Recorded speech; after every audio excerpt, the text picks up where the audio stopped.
ડભોઈ તાલુકા પંચાયત કચેરી ખાતે કૌશલ્ય વર્ધન અને રોજગાર માર્ગદર્શન કેમ્પ સંપન્ન. ગ્રામ્ય યુવાનોને આત્મનિર્ભર બનાવવા ડીડીયુ સંસ્થા અને તાલુકા પ્રશાસનનો સરાહનીય પ્રયાસ. મોટી સંખ્યામાં વિદ્યાર્થીઓ ઉમટી પડ્યા. ડભોઈ તાલુકાના ગ્રામ્ય વિસ્તારોમાં યુવાનોના કૌશલ્યનો વિકાસ થાય અને તેઓ આર્થિક રીતે પગભર બની શકે તેવા ઉમદા હેતુ સાથે ડભોઈ તાલુકા પંચાયત કચેરીના સભાહોલ ખાતે એક વિશેષ તાલીમ અને માર્ગદર્શન કેમ્પનું આયોજન કરવામાં આવ્યું હતું. દીનદયાળ ઉપાધ્યાય સંસ્થા દ્વારા આયોજિત આ નિઃશુલ્ક કૌશલ્ય તાલીમ અને રોજગાર યોજના અંતર્ગત યોજાયેલા કેમ્પમાં તાલુકાના અનેક વિદ્યાર્થીઓ અને વિદ્યાર્થીનીઓએ ઉત્સાહભેર ભાગ લીધો હતો. આ કાર્યક્રમ તાલુકા વિકાસ અધિકારી તેજલબેન રાણાના અધ્યક્ષસ્થાને યોજાયો હતો. કાર્યક્રમ દરમિયાન તેમણે યુવાનોને પ્રોત્સાહિત કરતા જણાવ્યું હતું કે વર્તમાન સમયમાં માત્ર શૈક્ષણિક ડિગ્રી પૂરતી નથી, પરંતુ ઔદ્યોગિક ક્ષેત્રે રોજગારી મેળવવા માટે ચોક્કસ પ્રકારના સ્કિલ કોર્સ કરવા અનિવાર્ય છે. તેમણે વધુમાં ઉમેર્યું કે ધોરણ 10 અને 12 પછી ઉપલબ્ધ વિવિધ ટેકનિકલ કોર્સ રોજગારીના દ્વાર ખોલે છે. યુવાનોએ પોતાની રુચિ મુજબના ક્ષેત્રમાં તાલીમ લઈ આત્મનિર્ભર બનવું જોઈએ. નિષ્ણાતો દ્વારા માર્ગદર્શનના કાર્યક્રમમાં ઉપસ્થિત મહાનુભાવોએ યુવાનોને કારકિર્દીના વિવિધ પાસાઓ વિશે વિસ્તૃત માહિતી આપી હતી.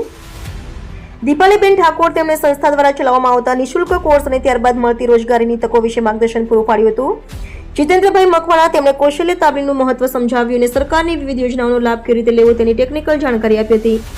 આ સમગ્ર કાર્યક્રમનું સુંદર સંચાલન અને આયોજન તાલુકા અધિકારી શાહરૂખભાઈ દ્વારા કરવામાં આવ્યું હતું. કેમ્પના અંતે મોટી સંખ્યામાં હાજર રહેલા યુવાનોએ પોતાની શંકાઓનું સમાધાન કર્યું હતું અને નિઃશુલ્ક તાલીમ અને રોજગારી માટે નોંધણી કરાવી હતી.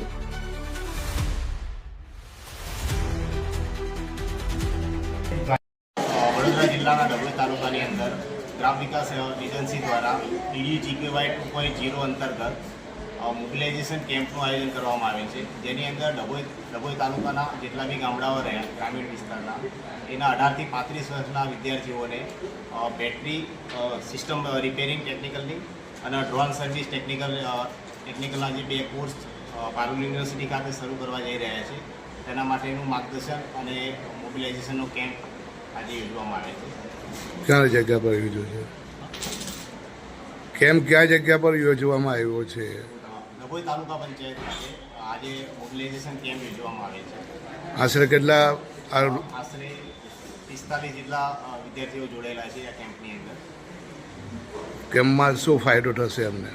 આ કેમ્પની અંદર આપણે જોડાયા પછી એમને જ્યારે ટેકનિકલ જ્યારે તાલીમ લેશે ડ્રોન સર્વિસ રિપેરિંગ અને બેટરી રિપેરિંગની, તો એના પછી એમને રોજગારી પૂરી પાડવામાં આવશે. 10,000 સુધીની, 10,000 ઓછામાં ઓછા 10,000 સુધીનું વેતન પૂરું પાડવાની એમને નોકરી પણ અપાવવામાં આવશે.